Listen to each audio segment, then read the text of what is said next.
Thanks for coming. I'm hoping you're having a good time this weekend. My name is William Alexander. I'm with Travel & Light Productions, and I'm a writer, producer, director, and camera person, and I do lighting also. And to my left is Terry G. of Wolfpack Multimedia Productions, writing, producing, directing, camera, lighting, everything including stunts. Hi, I'm Jimmie Wing. Came over here from Asia. I've been a stills photographer for over 30 years, and I've been doing cinematography and directing for about 4 or 5. So open up. does everybody here know what a cinematographer is and what they do on a movie set? Remind us. Okay. A cinematographer or a director of photography, videographer if you're working in digital video, all have essentially the same job, and that is to take the director's vision and using light and camera angles and depth of field to create the visual aspect of a movie, whether it's a short or a feature or an industrial or a 30-second commercial on TV. You know, so it's up to the cinematographer to, you know, it's real easy to think of them. You grab a camera and you start shooting. I've done a movie that way. It doesn't look like a movie. You learn how to light something properly and make it look artistic. You know, so what you're doing is it's the mechanical techniques that make it artistic. As well as the lenses. Yes. One part of the cinematographer, yeah, like you have to make it look good. Multiple different angles in the LA film world. A 30-second scene could take upwards to 8 hours to shoot. In LA, they have multiple cameras from all different angles. Switch, okay, now you got a long shot which covers from feet to above the head. You have the medium shot, waist, you have the close-up, then you have the extreme close-up. And multiple takes of everything, multiple angles of what the person looking at the person, and then back at them. A lot of different things, a lot of time. Yeah, the first time that I was ever had an opportunity, I was not involved in the production at all, but I was about 19, 20 years old, and they were shooting a Hollywood movie right in front of the grocery store where I was working at the time. The movie was called The Escape Artist, and the lead actor was Ryan O'Neal. And this was kind of like a flashback scene when his character was just a child. And whatever was going on, I never did see the movie, but the kid was running down the street full speed, and they had a camera car. It was a Cadillac convertible with the top stripped down. It had 6 film cameras in it, in the Cadillac, driving down the road, following the kid. They all had the same distance from camera to the actor, but every camera was recording something subtly different, whether one was just on his face, one of them's full body, you know, so, but they're all coming from the same angle. And just watching that one simple scene, they ran through it probably a dozen times. I know the kid was tired at the end of the night. But they would have a truck that would run up and down the street and spray it with water, because it was a night shoot. And then they're hitting it with light because they want to light it at the right angle. It wasn't that, you know, it was all street lit. It was a suburban city street. But they wanted it lit so that the light would hit the camera lens in the proper way, lighting the subject, lighting the background the way they wanted it. You had the wet sidewalk and streets, so it's reflecting, it looks great on camera. And it was just, all it was, it's this, in the movie it's probably about 15 or 20 seconds. It took them all night to shoot this thing, and it was just really fascinating to watch this entire process. All of these people, and all it is a kid running down the sidewalk. So all it is was the director has this idea in mind. Okay, in the script it probably says, yeah, the character runs down the sidewalk fleeing from whatever it is that's chasing him. It's the director of photography, the cinematographer's job to communicate with the director, figure out exactly what the director has in mind. Okay, this is taking place at night. How do I make it look good at night? What kind of lighting? Do I want it slick and wet and gleaming? You know, I mean, that can look really cool. A dull, flat looking surfaces without the wet gives a total different feel. So it's all up to the director communicating to the DP what he has in mind for the scene, the DP putting it into effect with his camera placement, his lighting placement, and the way he dresses the set.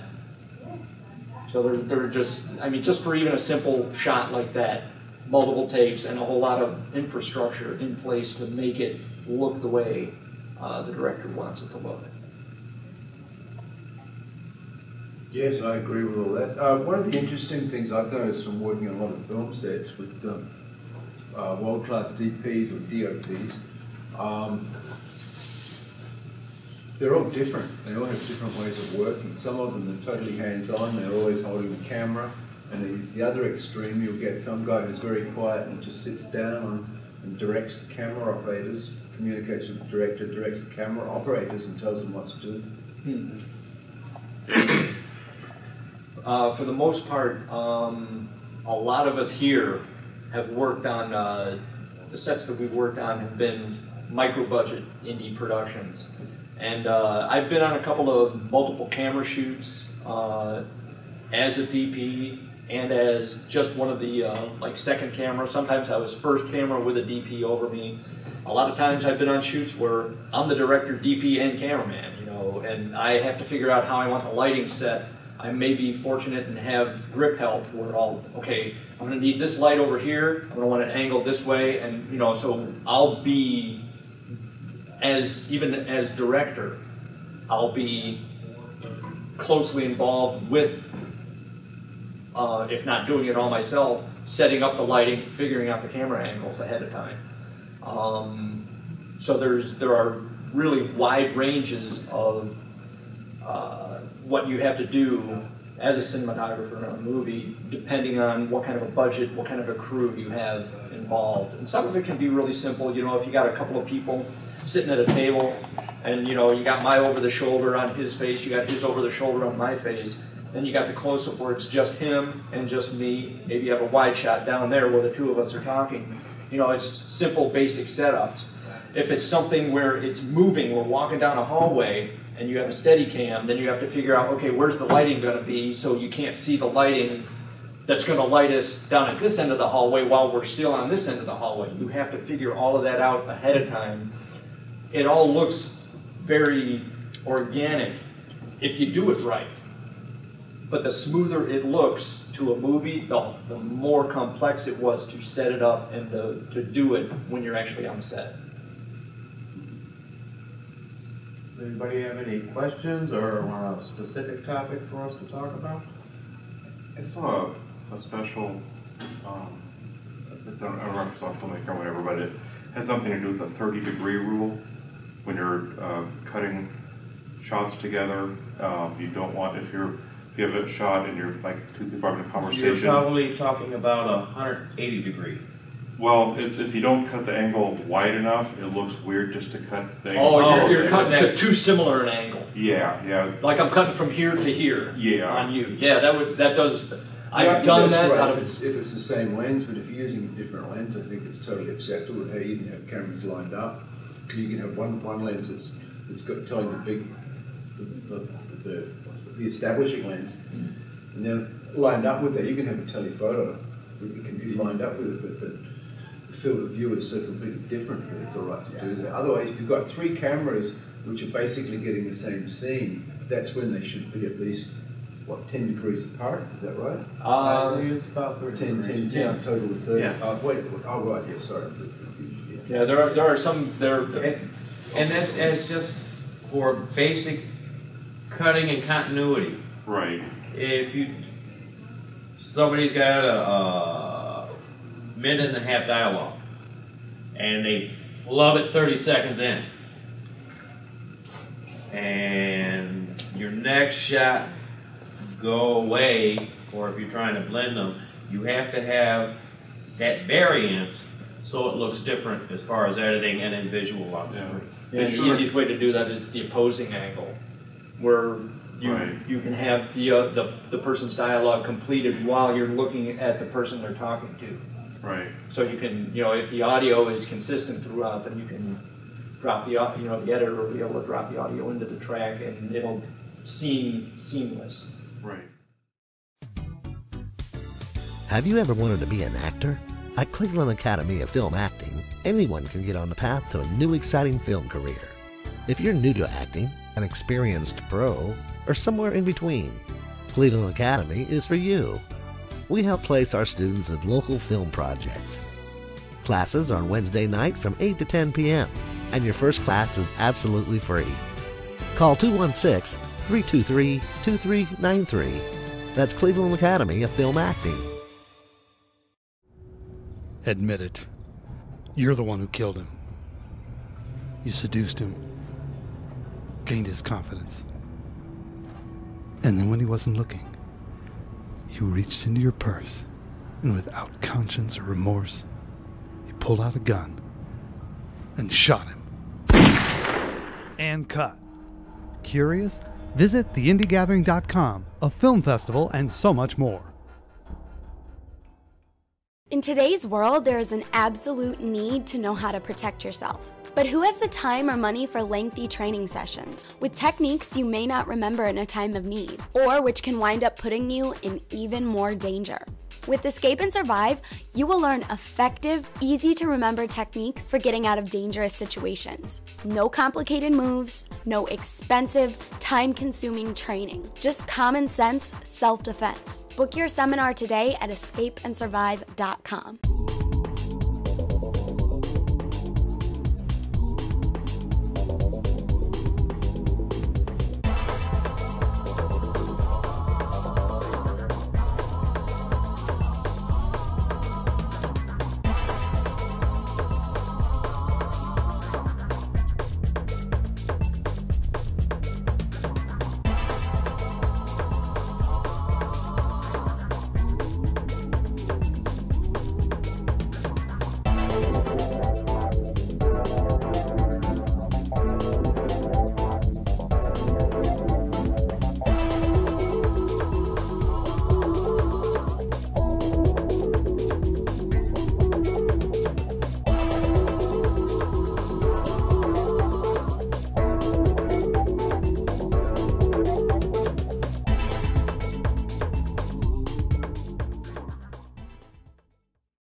But you do that just for continuity, or else it'll look just on the screen with the same face.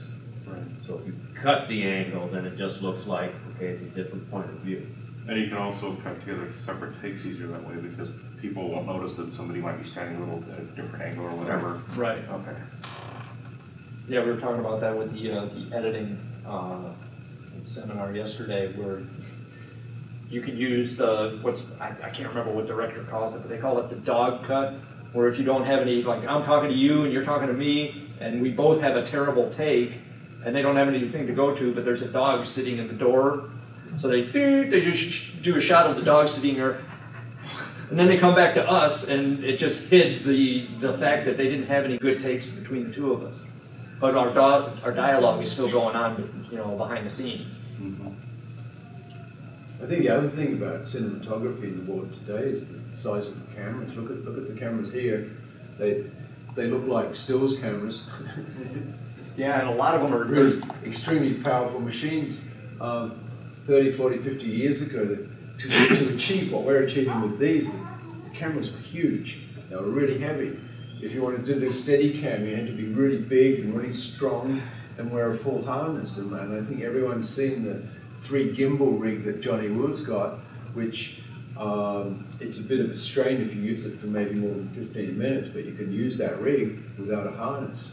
And 30, 40 years ago, that rig would have been impossible. I've seen the traditional steady cams that, you know, it's a big clamp that, you know, all the way from your hip to your shoulders, and you get like a 10-pound camera mounted on it. And I've seen fairly small stature people, if they're, you know, if they're fairly fit, they can carry it. You jump up and down and the camera just stands, you're jumping up and down and the camera's not moving. So you can run down a hallway with this thing, and it's very, you know, it's a steady cam. It is very steady. And you turn, and like with Johnny's little gimbal rig, it gives you a nice lag turn where it's not, you know, jerky, handheld looking. It's a very fluid motion. But now they have that little bitty gimbal rig for a camera that can give you an image that was, you know, science fiction a few years ago. Anything else? How important is a dynamic range for you in a shoot? Dynamic range as in? Like, you're in a situation where you want to shoot a shot, but the window is blaring light, and you want the window in the shot, but it's dark in your room. And you sort of choose which one you want. I mean, of course you want... Then you put some drapes over the window, balance it out a bit. But dynamic range is really, really important. Everybody's talking about it, and there's all this software that's supposed to get us more dynamic range. But I think as cinematographers and directors, what we should really be doing is creating scenes that have dynamic range. And if you don't have the budget to do that with lights, then you go looking for scenes which already have dynamic range instead of having to do that in post. Understand what I'm saying? Yeah, it's especially when you get into the big movies with editing and stuff, it's a lot easier to go look for the scene than to try creating it. Otherwise. Yeah, the one thing, every shot, one of the first things I learned when I was took the time to learn a little something about how to use a camera. Every shot has to have a solid black and a solid white, so that everything within that range, you have a much more interesting image for the audience to look at.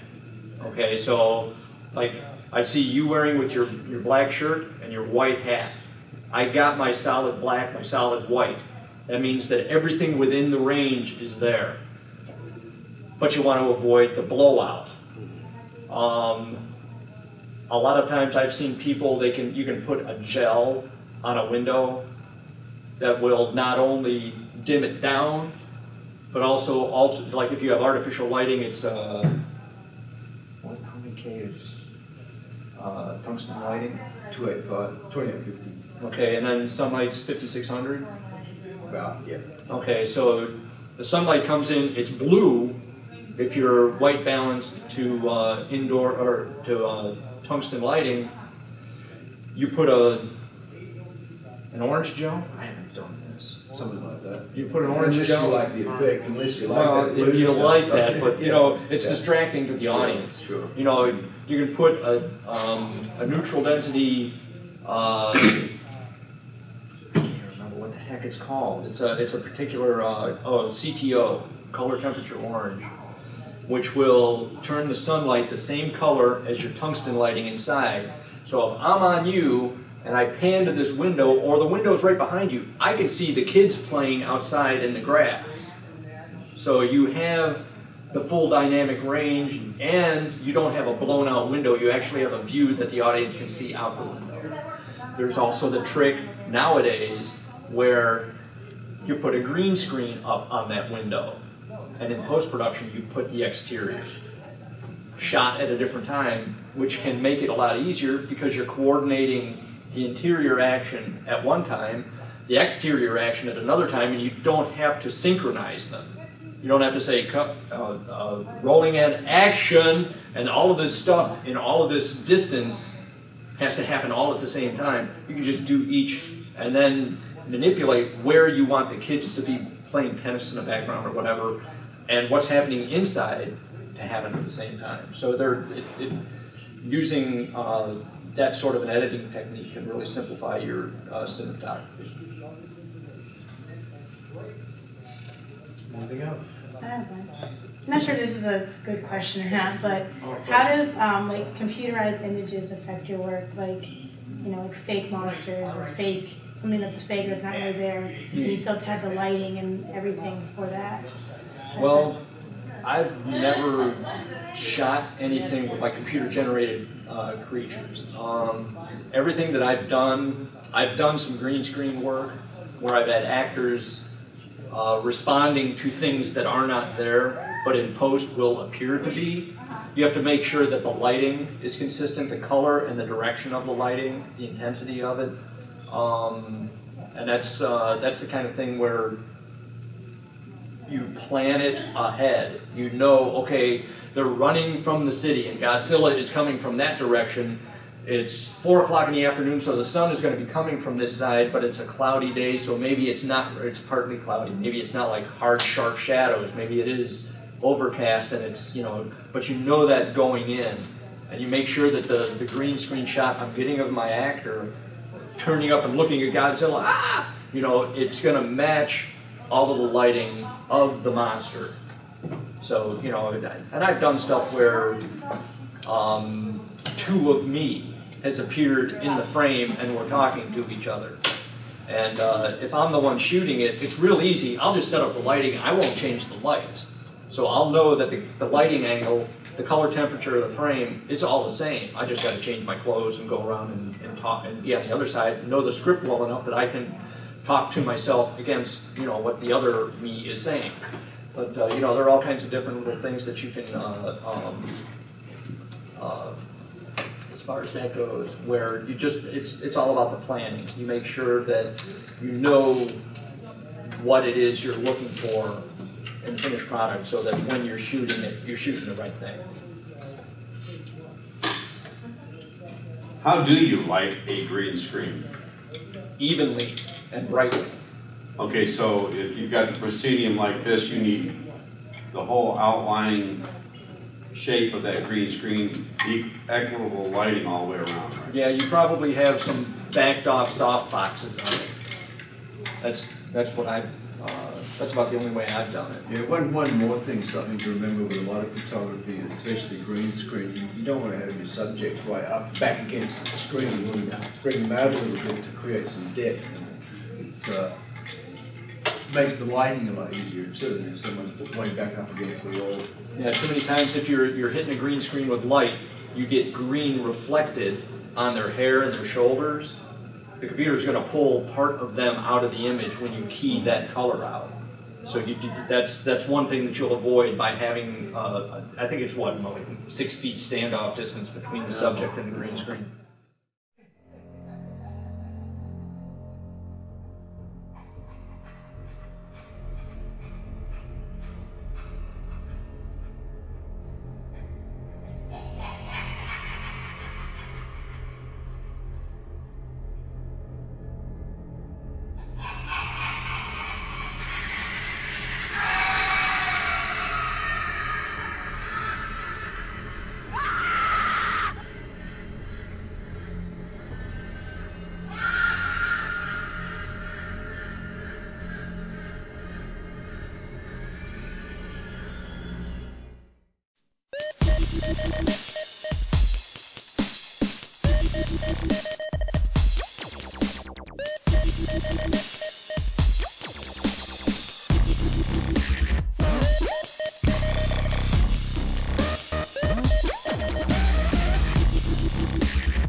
course, if you're doing like has anybody heard of what a rim light is?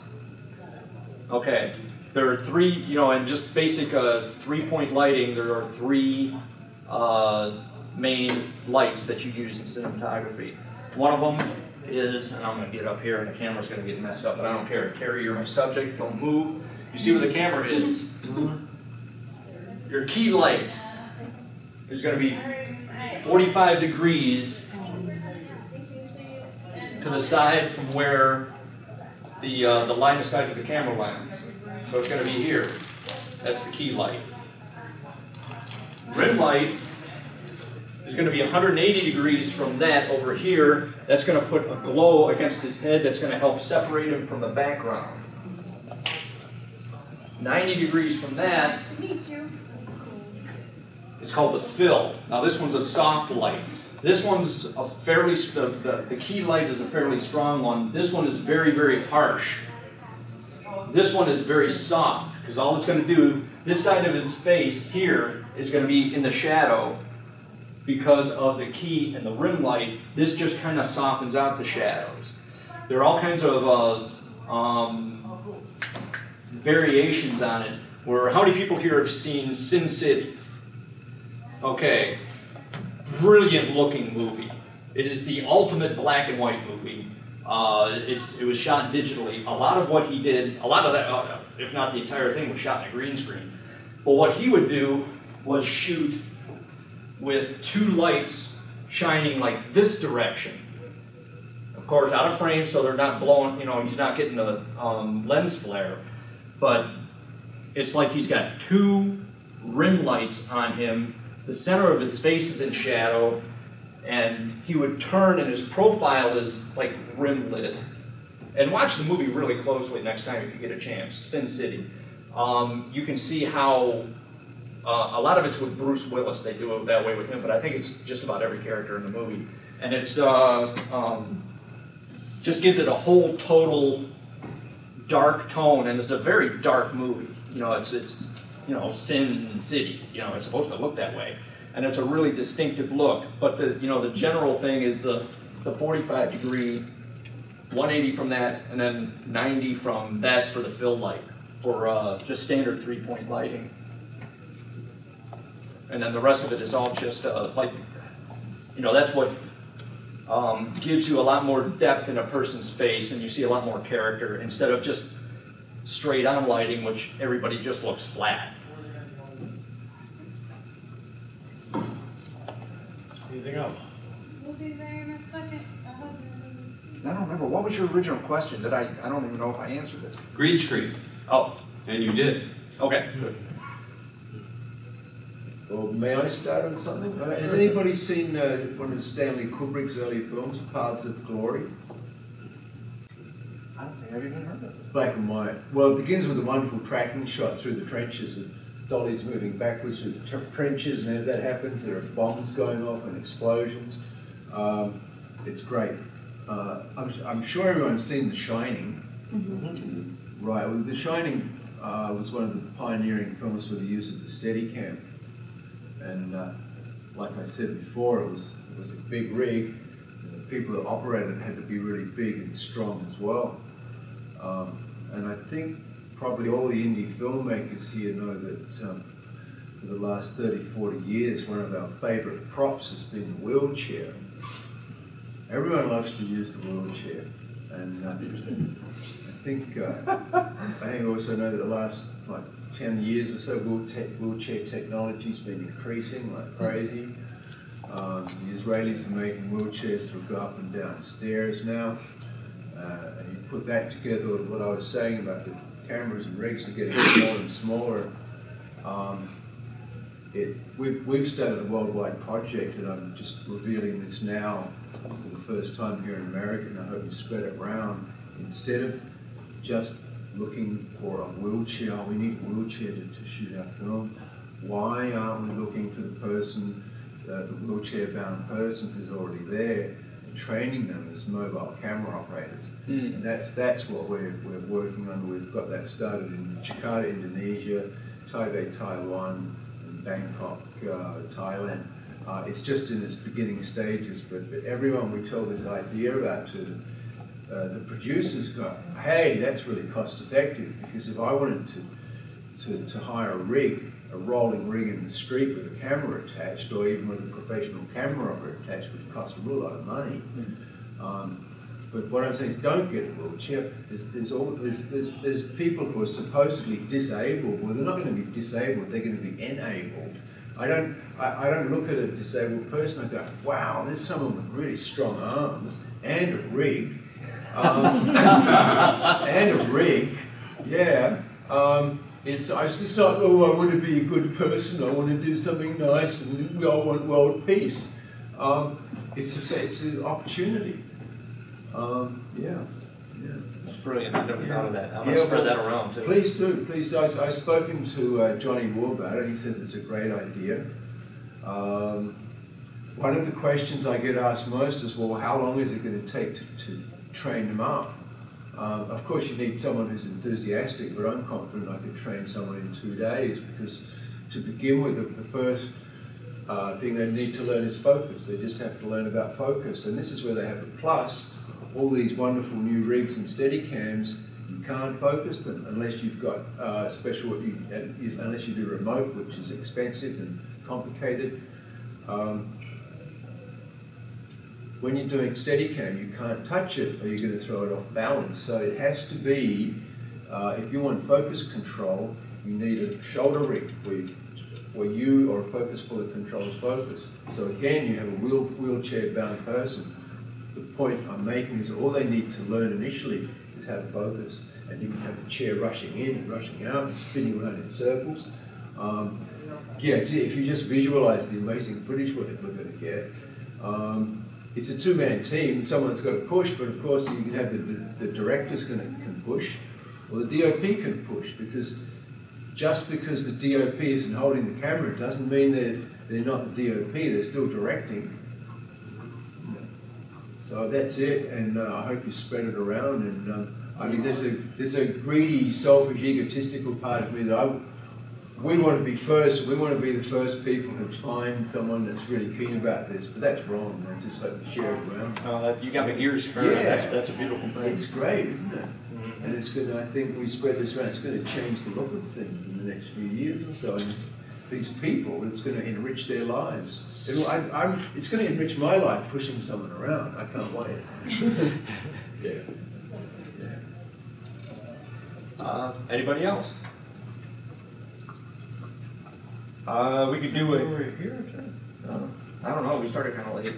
Does anybody have any kind of movies that stand out to them as far as their look goes? You know, just visually. You know, not necessarily everybody has favorite movies, but are there any movies that really hook in your mind as having an incredible, special, distinctive look? And like I just mentioned, Sin City. It's not my favorite movie, but I have to admit that it is, you know, it is a very unique look to it. I mean, when you see a black and white image and this girl looks, you know, she's looking right at the camera. The only color in it is her brilliant red lips or her brilliant blue eyes. The rest of it's pure black and white. I mean, it's an incredible looking movie. So is anybody else have a movie that they really like just because it has a really special, distinctive look? Matrix? Sorry? The Matrix? 32, 34 cameras on it? Yeah, stills cameras. Yes. And they mix it all up. I was on a shoot last year where we used 33 Canon 1100Ds and one 600D. For some reason, there's something about the 600D we needed that special bit. But people are doing it on GoPros now. One thing I should add, everyone's talking about the cameras, all the cameras are getting smaller, and it's kind of an established fact that even when something's released these days, it's already obsolete. I think cameras come and go, but the lenses, glass is forever. So if you're serious about cinematography, it's really, really important to study up on your lenses and know what they can achieve. And one of the extremely cost-effective things about that is on my film, I use lenses that I've had for, the lenses I've had for more than 20 years. they're flawless, they're beautiful. You're still able to find cameras that you can mount to them? Sure, Nikkor lenses. Nikkor lenses on Canon bodies are amazing for filmmaking. In fact, an old Nikkor lens on a Canon body works better than an old Canon lens on a Canon body. Really? Yeah, because they're FD lenses. You have to put an extra bit of glass in there.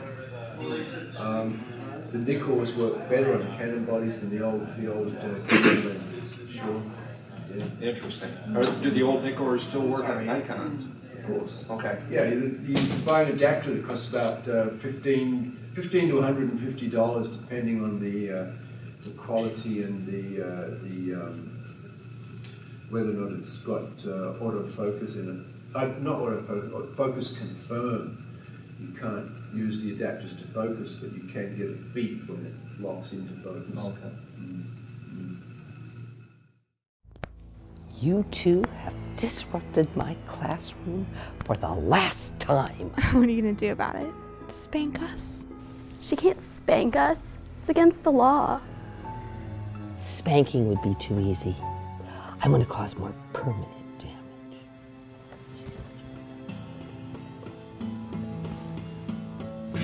And cut. Curious?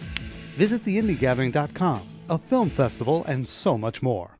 Welcome to Movie Outline 3, your first step to a successful screenplay. Movie Outline is powerful screenplay development software for both the amateur and the professional screenwriter, which uses the simple technique of step outlining to build your story, characters, and screenplay scene by scene.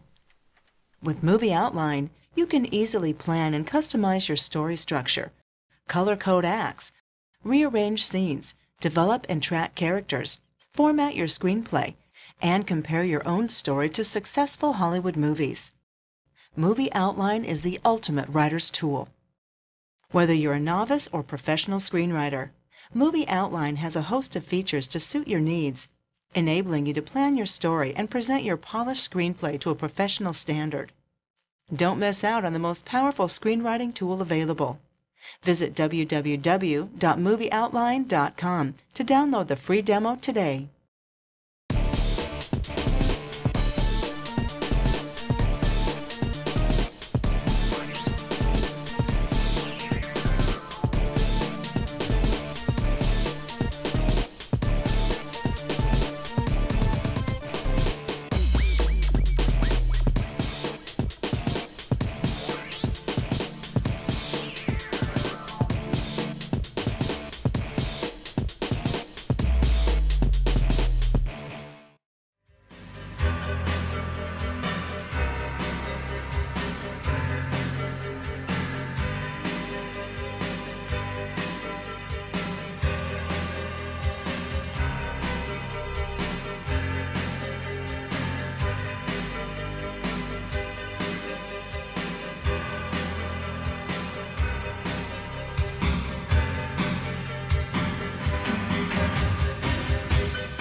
Any other? I can list a few films with astounding cinematography. One called Soy Cuba. That was because it's Cuba. It was kind of not released for a long time. The Russians didn't want it released, and I think at the same Americans didn't want it released because it was about Cuba. It's black and white. The cinematography in that is just absolutely outstanding. Really, really beautiful. Some of the longest takes, black and white, moving camera. There's one where it goes through rooms and rises up over a crowd and goes through the streets. It's wonderful. I think the first movie I ever saw where I actually noticed that it was special because of the way it looked was Lawrence of Arabia. Very widescreen. Oh yes, and just the richness of the image, the starkness of, it's nothing but desert sand and sky, and it's magnificently done. Of course, the way they do that tight close up on I've drawn a blank. Peter O'Toole, thank you. They tight close up on his face, and his eyes matched the sky. And, of course, all the girls swooned when they saw that. But it's beautifully shot. I remember there was one scene where he's in the middle of the desert and there's nothing except you see a speck in the distance, and you watch it grow, and you see that it's an Arab on horseback approaching him, and you feel like you're there in it. It's not like you're watching it, you're in it, and you feel the heat baking off the sand, and it's magnificently done, beautiful movie. And it's something you have to see on a big screen if you can. Say you don't have the modern equipment, which is available right now. Say you have something that's 10 years old. Fine, learn how to use it. And the best way to learn is to just use it.